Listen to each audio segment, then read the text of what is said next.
Erev Tov, everybody. This is my bar mitzvah parsha, Parashat Vayeshev, and I think we have two relatively characteristic essays, and actually both on the slightly shorter side, so we might get to see them both.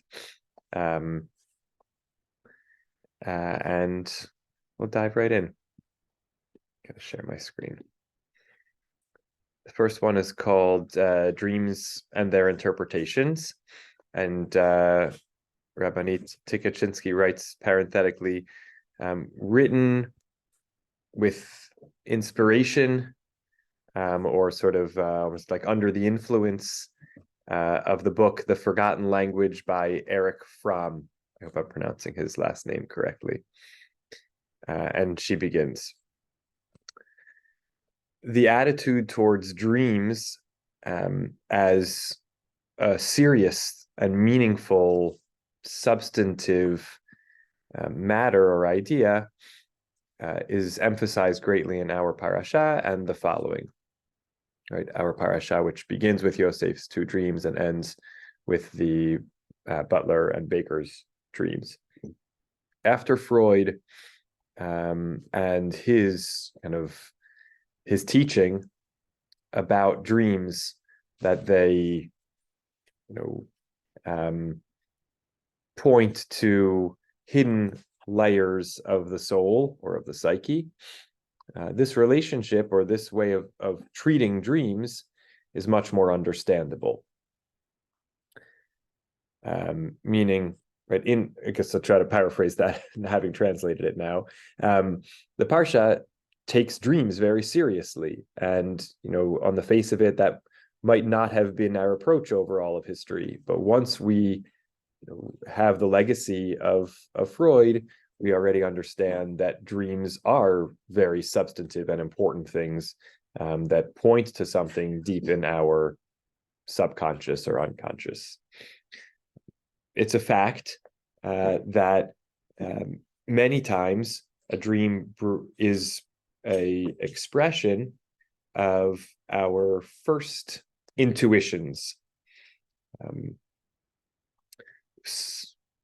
Intuitions which might have been prevented from coming to expression in our conscious lives because of various kinds of deflections, hasachot. In rabbinic Hebrew, we talk about hesech hadat as sort of like a distraction. So here it's really, deflections or distractions. The kind of constant flow of events in our lives, shetef hamaoraot, many times doesn't give us the opportunity to grasp, to capture that feeling or intuition that the dream is expressing, and to put it into its proper framework.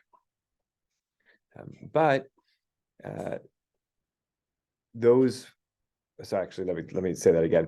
Right, so we have these intuitions which are there in our lives, but sometimes the steady flow of events of life don't give us the opportunity to capture or realize them and put them in the appropriate perspective. But then they'll come back in a dream, and they will be interwoven into some greater picture. Sometimes the dream will be a kind of extreme expression of some very, very small dimension of regular reality, right? So it'll take something that is otherwise a small piece of our lives and magnify it or make it very intense or prominent within a dream. The difficulty with dreams and their interpretation is that a dream speaks in a foreign language, the language of symbols, because in a dream we see images, illustrations, smells, and other kind of instinctive senses. So that's the downside. They're hard to interpret. It's not just written there in words. The benefit of the dream is in its sort of delicate nature and its precision in presenting a broad and multidimensional picture.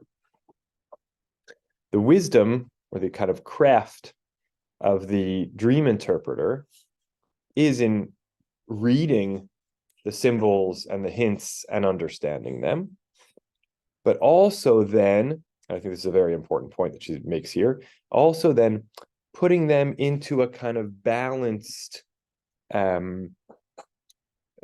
perspective and into the dimensions that are appropriate in reality, right? So if a dream might take something which is actually relatively small but unnoticed and enlarge it to make it the focus or present it in a very hyperbolic way, so the dream interpreter needs to be able to identify that thing and then place it into the appropriate proportions in life. The dreams of Yosef, for example, at their plain sense, on the plane of their simple understanding, attest to his yearnings, his longings, his aspirations, maybe is the best translation, and are relatively easy to interpret.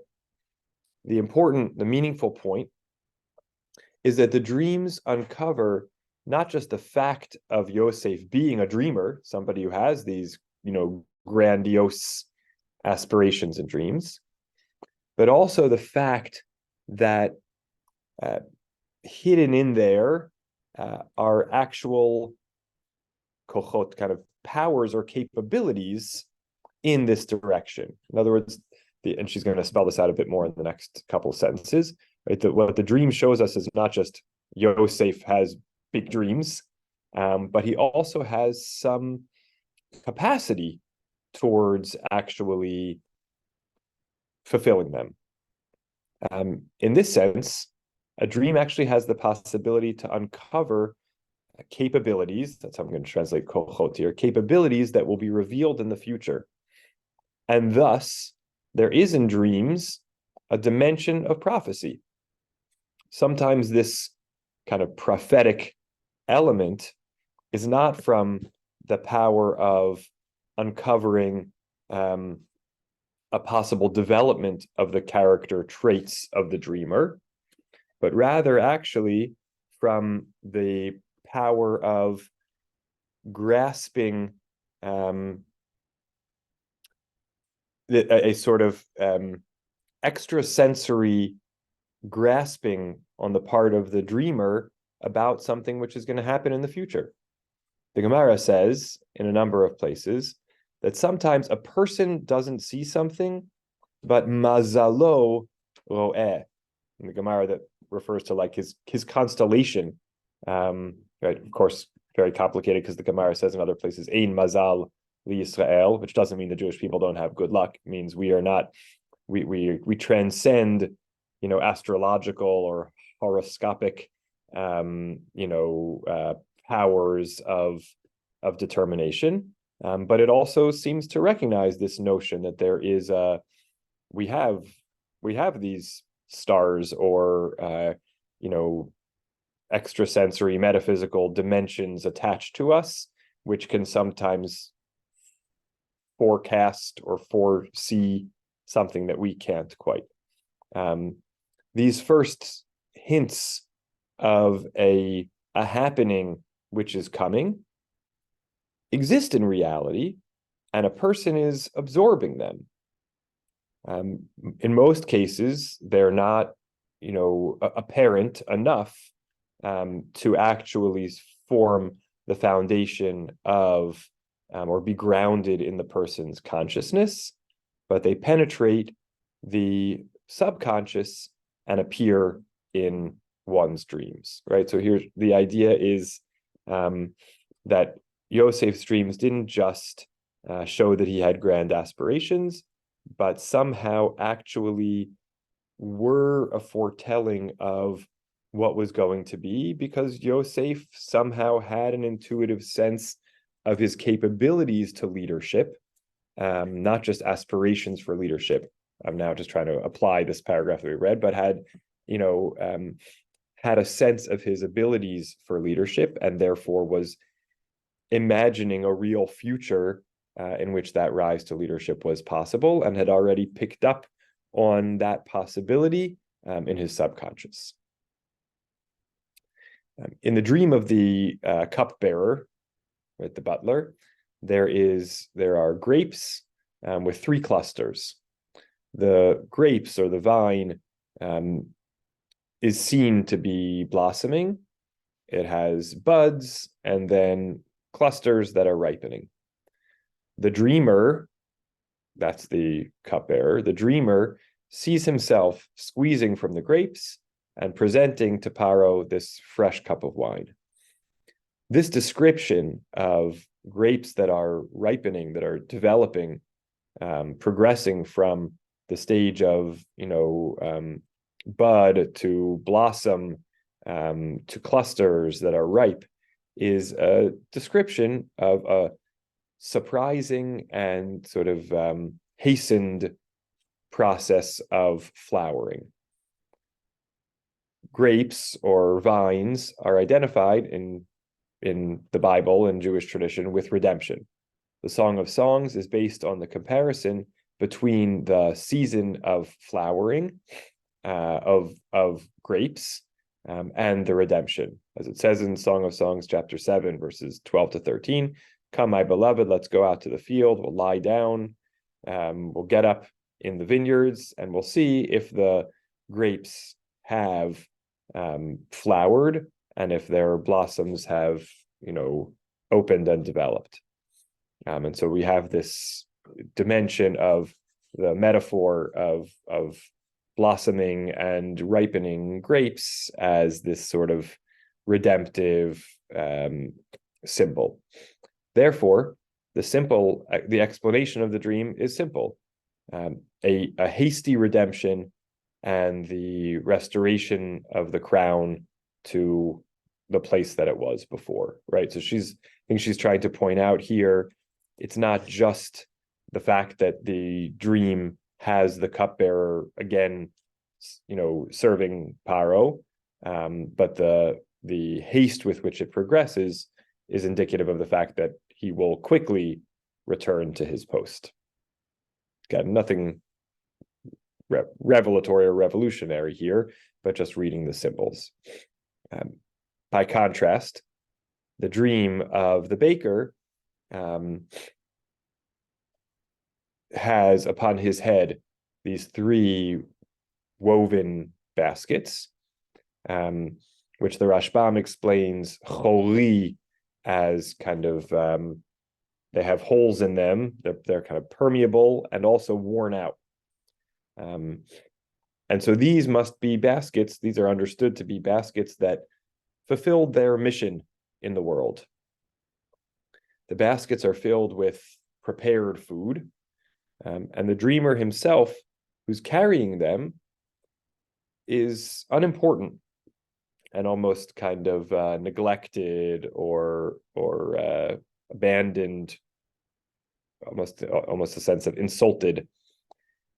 He doesn't offer anything to the king, and he's also not needed to prepare anything. Sort of he's also kind of used up, washed up.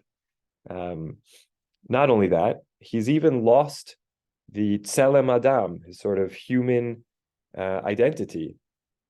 Birds are eating from the baskets that are on his head, and he's almost like a corpse that birds are descending upon him without fear. Right? Even a scarecrow is more threatening than he. So too here, somebody who can see beyond the words is invited to, or will naturally be able to understand that for the baker, there's not a particularly shining future, mazhir, not a particularly sparkling future ahead. Right, so again, reading it, you can see that it's not just a static image, but the depiction is of worn out baskets on top of a person who plays no functional, productive role, and therefore indicative of the fact that he does not have a future in Paro's house, or at all. Yosef indeed interprets the dreams. In light of these interpretations, Yosef asks the cupbearer to mention his name to Paro, so that he will explain to him, and that the cupbearer should explain to Paro the terrible mistake that has been made in leaving Yosef languishing in prison. The Torah tells that the cupbearer did not remember Yosef and he forgot him, right? That's how the parsha ends. Lo zachar Sarah mashkim et Yosef vayishkachayu. He didn't remember him. Indeed, he forgot him. And the commentaries explain that this was Yosef's punishment for the fact that he hung his hopes on, flesh and blood instead of praying to God for his salvation. Now, here's where we get her unique insight. It seems to me that it's possible to explain Yosef's request from the Sar HaMashkim, from the butler, differently. In Breshit Rabbah, in the Midrash on this week's Parsha, the cupbearer's dream is explained slightly differently. According to the Midrash, the grapes, the vine, is symbolic of the Jewish people. As it says, grapes, or the vines, will travel forth from Egypt. The blossoming of the grapes is actually a parable to the redemption of all of the Jewish people. And the cups of Paro hint to the 4 cups on the Seder night. In fact, it's one of the sort of surprising sources for the 4 cups. There are a couple, but one of the surprising sources for the 4 cups is I think it's the 4 mentions of the word cup in the cupbearer's dream. The Midrash and the Gemara talk about this. The 3, as the Midrash goes on to further elaborate, the 3 clusters are Moshe, Aharon, and Miriam. According to this Midrash, one can say that the dream of the cupbearer has 2 meanings. It has in it the vision of the personal redemption of the cupbearer, but from Yosef's perspective, it was a dream inside a dream. Yosef immediately understands that this dream is a reflection and a continuation of Yosef's old dream regarding his sought or foretold, expected ascent to greatness. According to this, Yosef is not requesting, but rather informing the cupbearer that he will, in the future, tell Paro about this captive dwelling in the darkness who knows how to interpret dreams, and who can see the future even in the darkness of the pit. Let's just look at the psukim there for a moment, because I think it's a partial possible read, but not so simple. I think at a midrashic level, it's very compelling, but I don't think it reads very easily into the words, right? So picking up here after the butler describes his dream, the end of the parsha reads, Yosef said to him, here's its interpretation. 3 branches are 3 days. In 3 days, Paro will pardon you and restore you to your post. You'll place Paro's cup in his hand, as was your former custom when you were his cupbearer. Now this transition. Ki im zechartani itecha kasher yitavlach. It sounds like it's saying, as is translated and as is commonly interpreted, but think of me when things go well with you, and do chesed with me. Mention me to Paro to free me from this place. It seems like she's trying to suggest, and I don't know exactly what to do with the key here, but it's almost like, I will be with you in accordance with, when things get better for you, and you will perform an act of chesed for me, and you will mention me to Paro and bring me out of this house. That it's a continuation almost of the interpretation of the dream or its application, as opposed to a request. It's sort of the declaration continues, right? You're gonna be restored to Paro is the interpretation of the dream, and the further interpretation of the dream is that it's foretelling the hastening redemption and freedom of me, and so you will go on to also mention me when things get better for you, and do this act of kindness, mention me to Paro, and that will bring me out of this place. And it's interesting. A possible little support for it is that only after that does it say Vayar Sar Haofim Kitov Patar, almost to suggest, right, that the chief baker saw that Yosef's interpretation was favorable. One could expand the reading of that to sort of say all of that was the pitron, all of this was the interpretation of the dream. Obviously it would have been appropriate regardless for the baker to wait till Yosef was finished talking before he jumped in with his dream, but that specific language maybe allows us to support her reading that this is all actually kind of part of the interpretation of the dream, and it's sort of this double interpretation, the redemption of the cupbearer, and in a sense the redemption of Yosef. Good. She goes on to say, an ancient Chinese proverb says, "Yesterday I dreamt that I was a butterfly, and now," and I think the various versions of it that I looked up said, "Now I have awoken, and I don't know if I am a person who dreamt that he was a butterfly, or perhaps I am a butterfly dreaming now that he is a person," right? Like once you enter dreamland and then it ends, how do you know if you're out of the dream or if somehow this is all, the world has been transformed? Yosef, who kind of finds himself in this dream of redemption and rulership while he's still in his father's house, really knows that he is a ruler, dreaming that he's in prison, not a person in prison dreaming that he's a ruler. Meaning Yosef, really going back to her sort of point at the beginning, he has some instinctive sense that he's already, not a delusional sense, but he already sees himself as well on the journey that his dream is telling him, and the reality as he's experiencing it now is almost a, that's the falsehood, or that's the imagination, because the truth lies in kind of where he's headed, which is who he already is. The butler and his dream are the reality of Yosef. Yosef is not praying. Yosef is found in the actualization of the dream.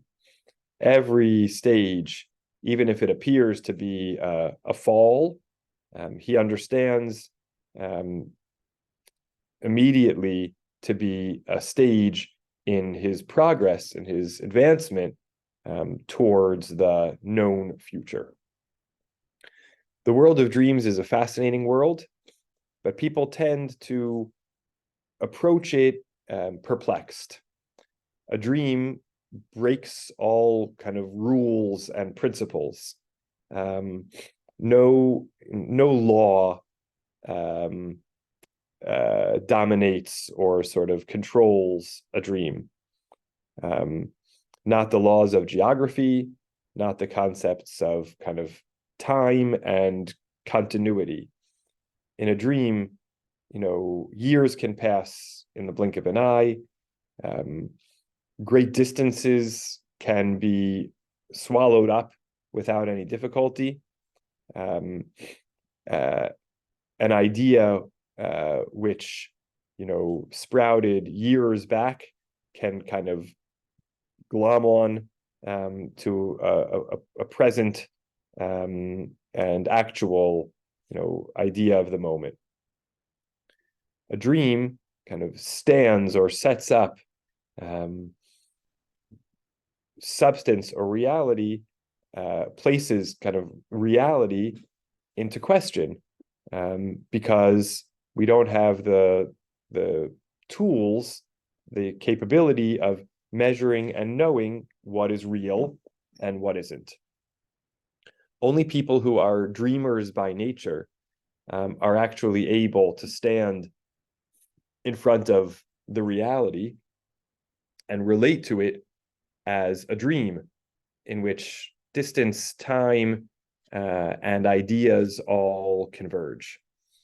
And in parallel, they stand opposite every dream and are able to give it its appropriate interpretation because their lives are not based specifically on the present.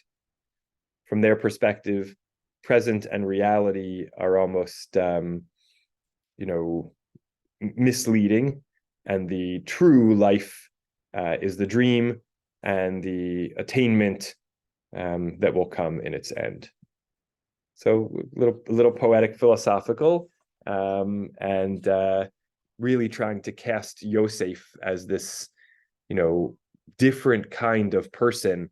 Again, and not, I think the classic, it's I think a charitable reading of Yosef, because often we sort of the critique of him is he's caught up in his dreams and that's his downfall, and she really wants to read in a complementary way, the kind, again, not saying that that's the only way to be, but that a person, a dreamer, is a certain kind of outlook on life, that has a particular kind of intuition.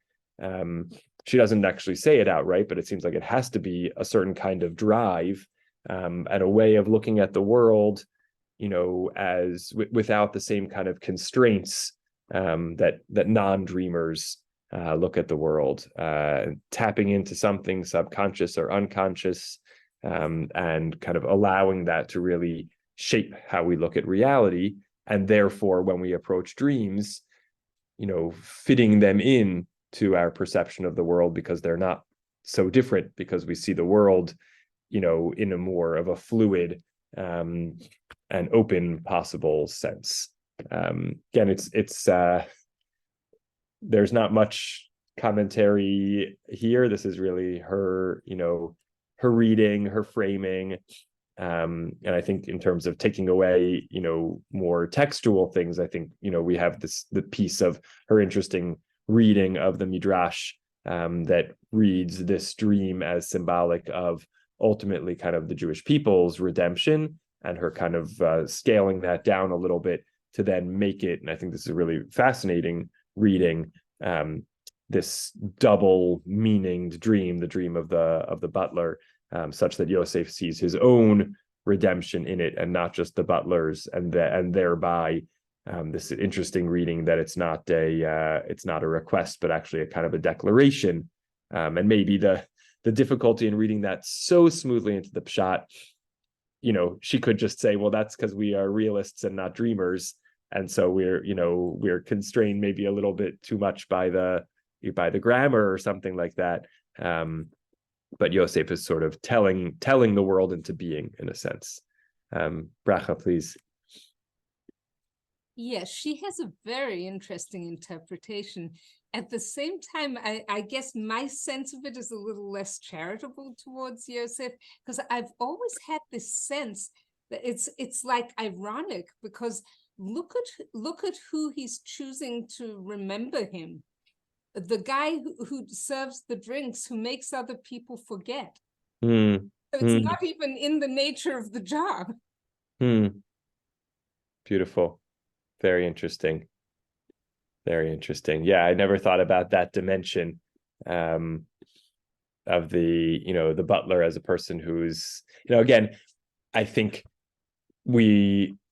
wine back then maybe was a little different than wine now, in terms of just being a more common drink, I think, and may not, was probably, I don't know if it was stronger or weaker, but I think it was not as kind of rarefied or whatever as we a little bit treat it now, or either everybody was walking around mildly intoxicated, or it was, it had a less of that effect. I'm not sure, but I still, it has that, even in the Tanakh, there is that, sense of its transformative capacity, and certainly in the Gemara, its capacity to, either make people forget or behave differently. So I think that's a really interesting point of kind of the irony there. Yeah, great. Other questions or comments before we see the second one? Okay, let's do number 2 also. Oh, Dad, please. I think it was a couple years ago. I spent many months reading Thomas Mann's Joseph and His Brothers. Mm-hmm. And somewhere in those 4 volumes, I don't remember where in the life of Joseph, he has a chapter that describes Joseph's ascent to heaven, where he has what seemed to me something, an experience straight out of the book of Ezekiel. So it turns out that in that understanding, it wasn't an intuition. Joseph actually was told, or was revealed to him somehow, that something important is going to be happening in his life, and God will be with him. And throughout the book, that's how he acts in terrible situations. He understands that there's something good coming. So, Fascinating. yeah. I don't know all the sources for Thomas Mann, so I don't know where that that dimension would have come from, but very fascinating. It certainly feels like it's a different way of getting at, I think. I don't know if you're saying this also, it's a sort of a different way of getting at something similar to what she's getting at about kind of, Yosef's sixth sense. Only here it's sort of like actually told to him as opposed to something in his own, quality or nature. Yeah, great. Okay, let's see one more, which I think, as almost every week, feels like it has some echoes or resonances for some of what's going on now in terms of the displacement of the hostages, in certain ways, even a little bit the displacement of families within Israel, sort of how changes in our almost external point to or create changes in our identities, realities, or senses of self. And this is called Jewish Garb, the image of Yaakov and the striped garment, striped tunic. Yosef's journeys, that's not the best way of translating Gilgulav, but his wanderings, his journeys are a parable for the travails of the entire Jewish people. This, by the way, is something I feel like she often introduces in the last paragraph. Here she's sort of setting it up for us at the outset, right? All of Yosef's wanderings are a parable to all the things that the Jewish people endure as an entirety. Someone whose father makes him this striped tunic and chooses him from all of the other children is now sold off in the market. And now I have to think that this is a typo and there should be no space here. And it's Ka'acharon ha'abadim, like the last, like the least desirable of the slaves, but I'm not sure if there's some other way to read it. Is transferred from hand to hand, a reference to the various different nations that are described as participating in the sale, hard to piece it all together, and cast into a pit here in Egypt for sins that, for wrongdoings that he did not actually carry out, the, false accusation of Potiphar's wife. He's dependent on the kindnesses of officers and noble people, but also somehow conducts or leads the world in which he finds himself, right? So this is her little way of describing the Jewish people, always tossed about, favored and given a special gift, and yet at the same time tossed about, at the whims of other nations, completely dependent on their favor, and also at the same time always rising to leadership or control somehow wherever we find ourselves, small or large. In the period of great darkness of the previous generation, the image of Yosef was a source of inspiration, unceasing, for many drashot. In his book Mishneh Sachir, Rav Teichtal writes that he had a new interpretation in the Yosef story.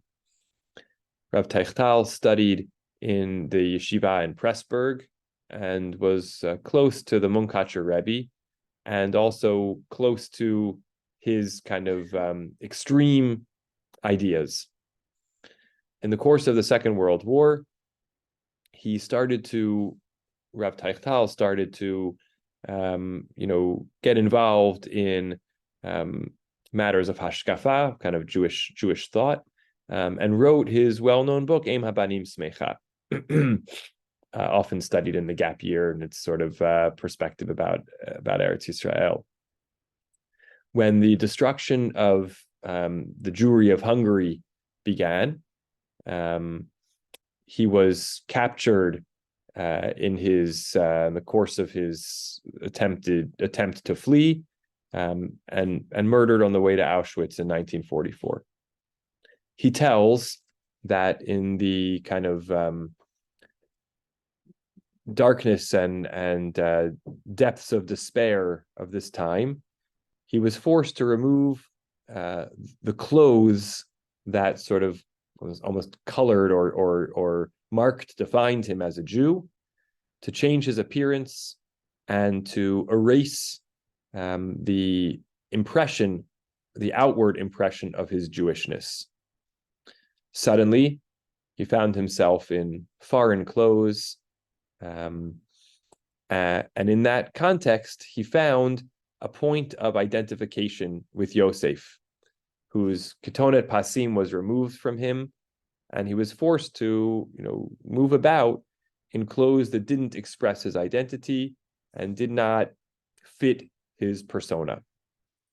And so Rav Teichtal describes the personal experience of, this is how he describes the personal experience of Yosef when he arrived in his house, i.e. Potiphar's house, on the day in which Potiphar's wife,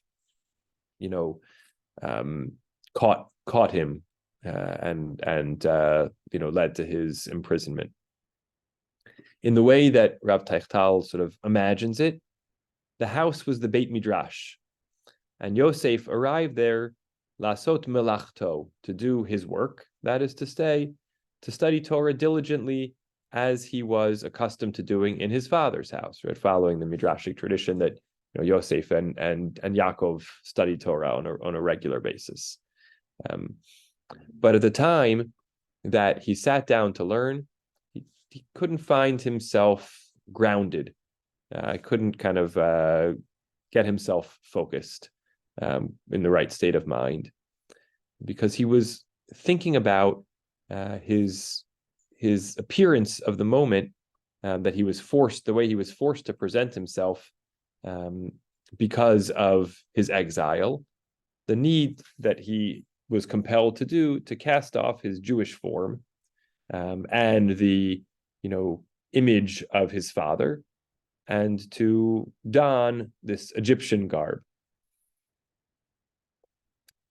That is to say that he had already stripped himself of the talit of the Talmid Chacham that had already been taken from him, that being the striped tunic that his father had made for him.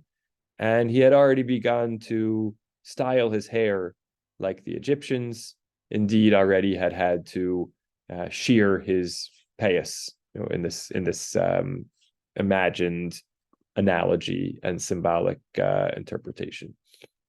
At that moment, when Yosef feels trapped in these new clothes and in this whole other new appearance and presentation that he carries upon himself, and in this discomfort and lack of grounded sense of almost personal familiar sanctuary, he cries out to God, Hakerna im haketonet bincha hi im lo, right? Which is what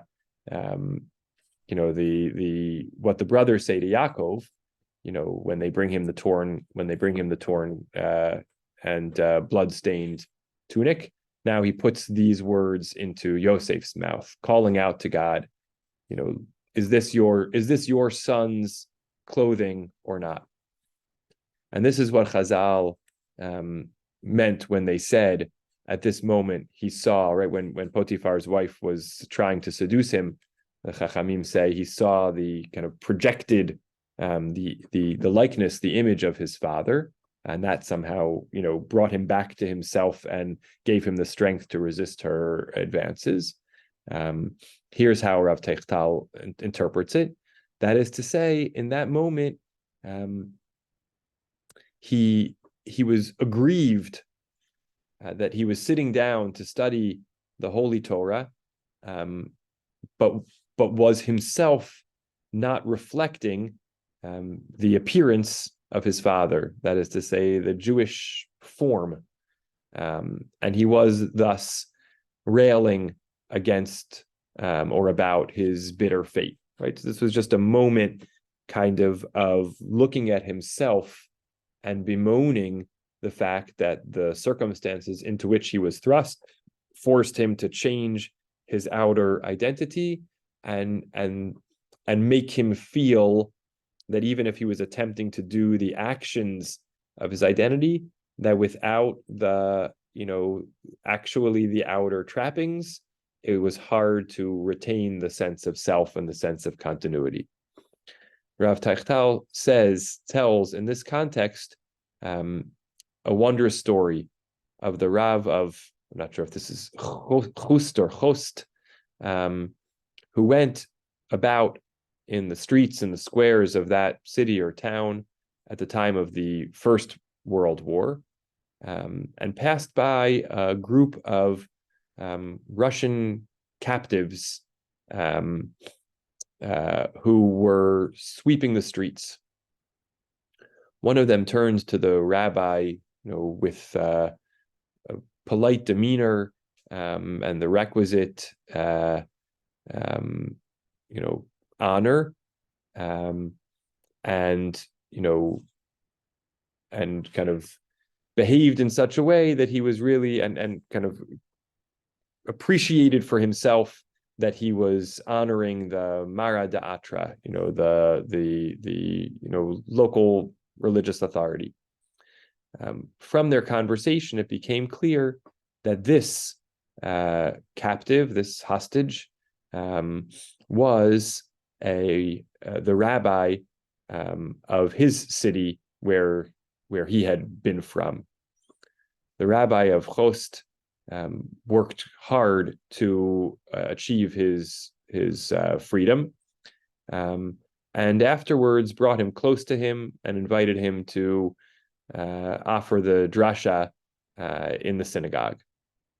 The shul was filled to capacity, and there was no empty seat from the emotion of hearing the story that lay behind this rabbi who was invited to sermonize. The captive rabbi arrived to darshan, to give the sermon in shul,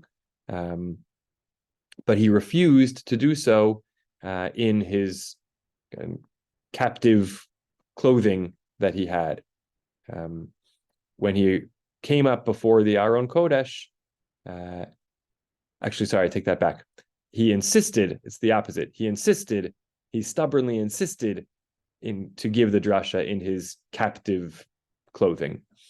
When he arrived in front of the Aron Kodesh, he opened up and said, Ribono shel olam, Master of the universe, hakerna haketonet bincha hi im lo. Look, recognize, is this the garment of your son or not? And when he said this in this bitter voice, he grabbed his own clothing, his captive clothing, and said, is this to your honor, Master of the universe, this clothing that I'm wearing?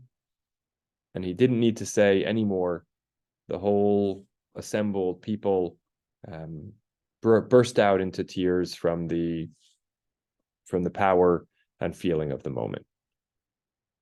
This is the end of this section. Sorry, this is already back to Rabboni Tikachinsky now paraphrasing this story from Rav Techtel, and she concludes on this part. The kind of the core point of the critical point of the longing of the captive Jew is the Jacobean, the Yaakovi image. That is to say, the kind of classic appearance of the Jew that has been robbed from him. And it's specifically that lacking that he wants to restore and protect in order to remember who he is. That Russian captive kind of, or Hebrew is very, very hard sometimes, let's say, put himself into the image of Yosef HaTzadik, who fell into the captive pit. He kind of like imagined himself, took the form of Yosef HaTzadik, who fell into the captive pit, and it was from that place that he cried out to his God with the language of the brothers, reversing it. Recognize, look upon this cloak, this tunic. If we go back to the story that inspired Rav Techtel and the Midrash, which serves as a source, we'll see that we can explain it a little bit differently. The Torah explains, coming to the moment of Potiphar's wife's advance on Yosef, the Torah tells that Yosef got to his master Potiphar's house to do his work. The Midrash explains the reason for his coming and the essence of the work he was trying to do in two different ways. The first is that he got there to do his daily work, whatever his oversight of the affairs in Potiphar's house was, that's what he was doing. And the second is that he actually came with the intention of sinning with Potiphar's wife. He was ready to give himself over to her, and he was saved from the sin at the very last minute in the merit of the image of his father, which appeared to him. As the Midrash says, he came to the house to kind of do the books, manage the accounts of his master Potiphar. That's one explanation. Davar acher, another possibility, is that it's teaching that he actually came to sleep with Potiphar's wife, and God presented to him, invited into his presence, the image of his father. According to the second drasha, the second interpretation, the vicissitudes of exile and the loss of the recognizable outward symbols of Judaism or of his family to Yosef, that happened to Yosef, was an expression of the spiritual distance that had been formed in this gradual process of internalization and assimilation into the local culture. The remembering and reminding through the image of his father was a means, an immediate dramatic means, to remind him to straighten himself out and to, through its aid, redirect his inner thoughts. There is no other way, to be reminded of an entire universe of, details, no better way than through kind of one human image and model, which collects in it this multitude of meaningful dimensions. The vantage point of this image, this likeness of Yaakov, lit the way for Yosef and allowed him to make a good choice and prevented his fall into, his plunging down into these foreign places, his descent into this foreign place. From our anguished and also partially comforted perspective.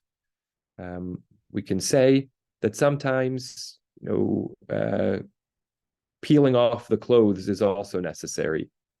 A return to the Bereshit, the Genesis sort of state, is necessary in order to enable a person to clarify his fundamental point, the roots of the likeness of his father, in order to then renew it with new clothes, which are, external and also essential. So, there's a lot here, but I think she's trying to somehow express to us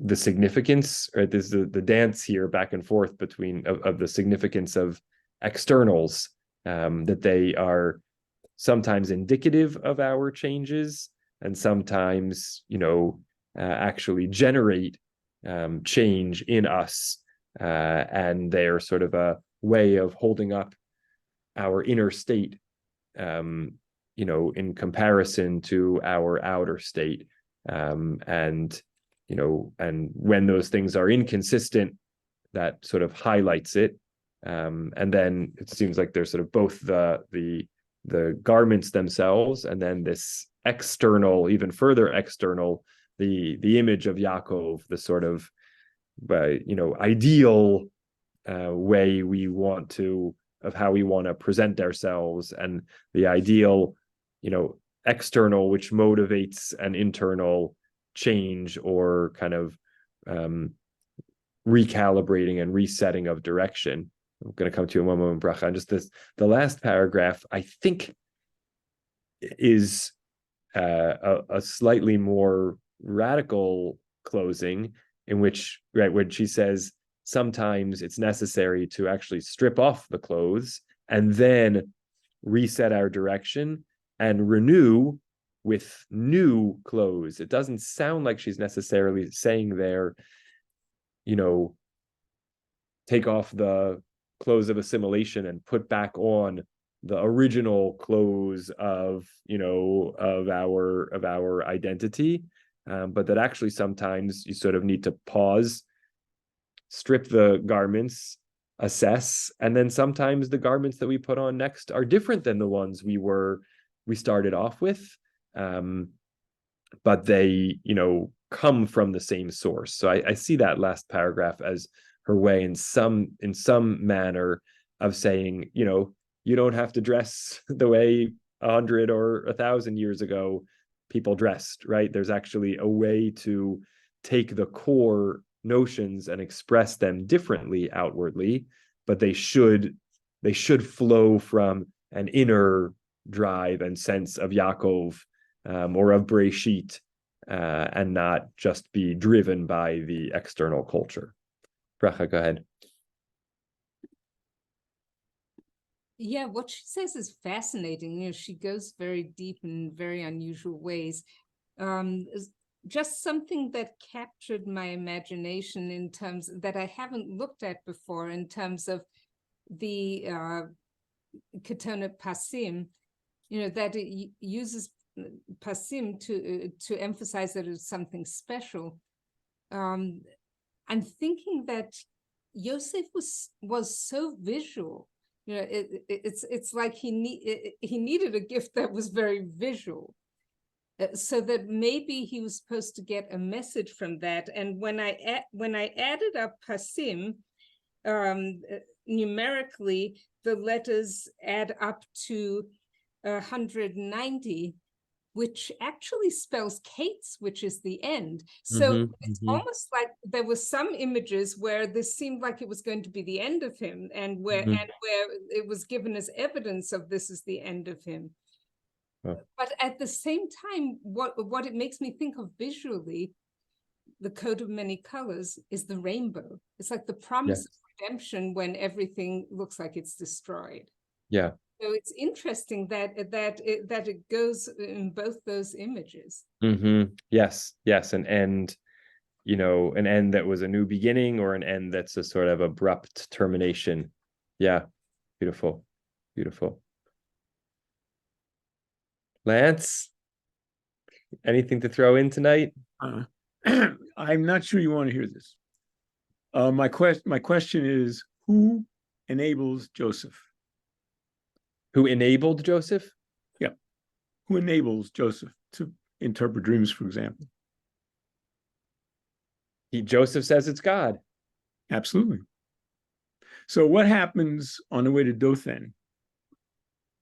He encounters a person. What? He encounters a person, or a person finds him, I should say. Well, what is the significance of the person finding him? It's a hierophany. Yes, it is. I've learned something from you, Lance. Yes, it's a manifestation of God. And Yes. you see, the real question that I have is, what is more important, plot or character?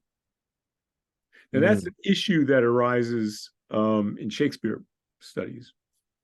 And if you look at Genesis as a text that was written for rabbinites and rabbis and Jewish professors to interpret, and you come up with all these concepts, which are perfectly valid. I mean, I have no question of that. It's beautiful. I mean, what you guys are coming up with, beautiful. But the problem is that for me, that's not what the book of Genesis is about. The book of Genesis is about God's complete control of the world. And it becomes frightening when you begin to apply this to what's going on right now in Gaza. And when you begin to see that the world is totally against the Jews, that the Arab world refuses to allow Gazans to leave. When you were in Ukraine, or you were in Poland, right? How many people were allowed out of Ukraine? Anybody? Lots and lots. Lots and lots, right? How many people are allowed out of Gaza? Not many. Not many. Why? Because the world hates Jews. The world hates Jews. And part of the problem is with all this is that Jews are seen as an identity. In other words, Hamas is seen as an identity too. And there are plenty of people in college campuses and around the world who are pro-Hamas, and Hamas is equal to Palestine. Hamas is no different really from Nazis. They're both exterminationists, in my view. They're both committing genocide. If you begin, there's a professor I'd love you all to hear. Actually, she's a doctor, Dr. Kanta Ahmed. Have you ever heard of her? No. Okay. In my view, she's Muslim, and she is more pro-Israel than almost any rabbi or Israeli or commentator in the world. She is amazing. And what she says basically is that Hamas was completely systematic, thoroughly prepared. They went into southern Israel knowing where people were, knowing the names of people in those houses, knowing exactly what they wanted to do. Now, how can you possibly support anyone who burns babies, who beheads babies intentionally in order to cast aspersions against Israelis, in order to destroy the state of Israel with 20% of Palestinians, I think? Okay, and the Hamas could care less what happens to those Gazans. And my understanding is there were Gazans who went in with Hamas, civilians, and they contributed to the destruction of the Jewish community, and they took hostages. And there have been reports of hostages being returned, and they were beaten or tormented by civilian Gazans.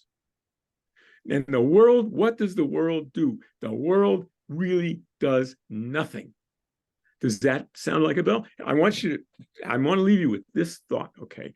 The number 1944 came up in a text. Is that correct? Text you just read. Yes. 1944 is the only non-Hebrew. It wasn't in Hebrew, right?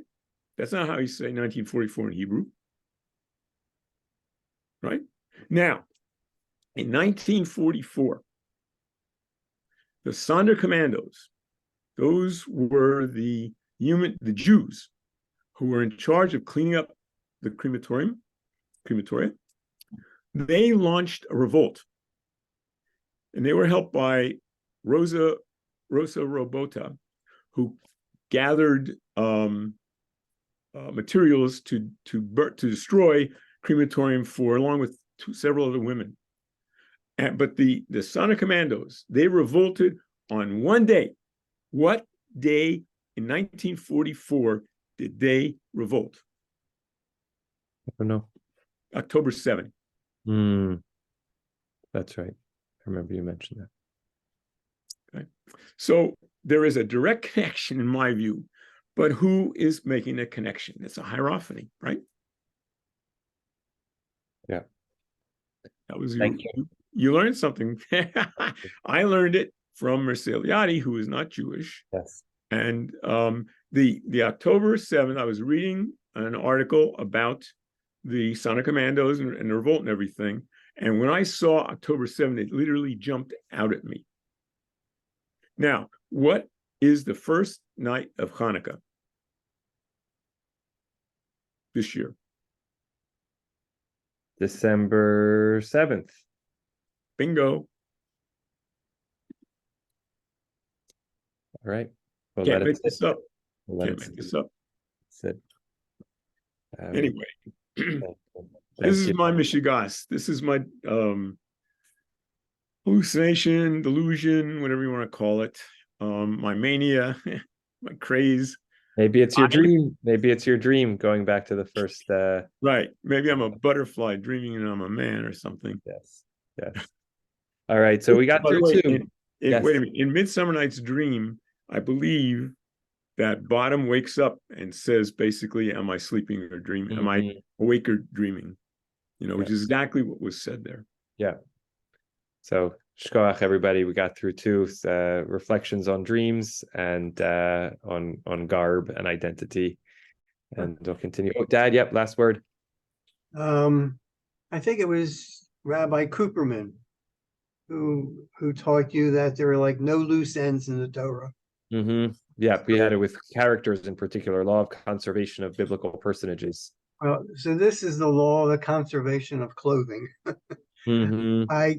I wonder when the brothers presented or gave someone to present to Yaakov the Ketonat Pasim, torn and bloody, what did Yaakov do with that? Did he clean it and hang it on the wall? It just struck me. Does that appear anywhere else in a different form of something? Just curious. What happens to that? Yeah, it's a great question. Can't remember if there is a Ketonat in a later story, and I can't remember if anyone comments that somehow that was the continuation of it or not. It's a good something to look around for this week. All right. Yasher koach, everybody. Good rest of the week, and see you next week. Rob Stephen, time out 1 second. If you go into the chat and you click on the link, you will get to Dr. Kanta Ahmed's interview with the Indian press. And if you listen to that and you go online, you can find more like that. I think you will find it extremely enlightening. All right, I clicked it open. Thank you. Good night to all. I think Steve Davis has his hand up. Oh. Or maybe he was waving goodbye. I'm not sure. Okay. We'll hope for the latter. Good night, everybody. Bye.